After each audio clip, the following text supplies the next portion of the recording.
This week on Saturday by 10 a.m. we have answers to insurance myth that confuses you. Insurance doesn't fail people, but wrong understanding does.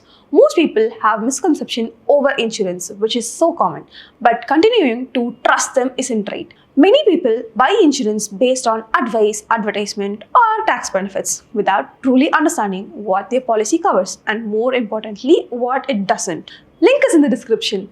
Click and join the webinar. We'll see you there. At its 59th Monetary Policy Committee meeting held from February 4th to 6, 2026, the Reserve Bank of India's under Governor Sanjay Malhotra chose to keep the policy repo rate unchanged at 5.25%, maintained a neutral policy stance, signaling a continuity and stability in the monetary settings amid evolving global and domestic conditions. The decision was unanimous and reflects the MPC's assessment that inflation remains under control and the broader economy continues to grow at a healthy pace, allowing policy to remain on hold rather than making abrupt shifts.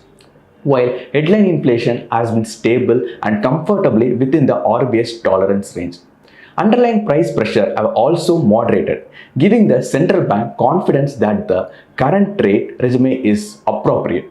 At the same time, the growth outlook has been an upward revision, with RBI's projections suggesting that India's real GDP could expand by around 7.4% for the current fiscal year, supported in part by higher government spending and a positive development such as recent trade agreement with key partners including the US and the EU, which are expected to boost export competitiveness. Also, the latest change is the US Fed leadership.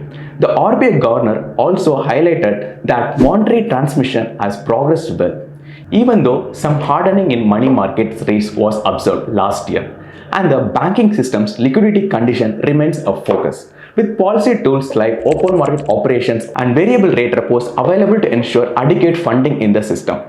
In terms of policy rate corridor, key rates such as the standing deposit facility remain at 5% and the marginal standing facility and bank rate at 5.5%, reinforcing that the broader interest rate structure continues to support lending and economic activity. Importantly, the RBI also announced a new measure allowing banks to lend to real estate investment trust, aimed at boosting long-term funding avenues for commercial real estate and reducing dependence solely on capital markets for financing. The statement from the RBI made it clear that the policy posture will remain data dependent, with future decisions guided by evolving macroeconomic indicators, including the inflation trends under the new CPI series, transmission progress and global uncertainties rather than pre-committing to any specific path of rate cuts or hikes. For borrowers and the market alike, the pause in rate action implies that borrowing costs are unlikely to fall further in immediate term, even as a past reduction continues to filter through the system.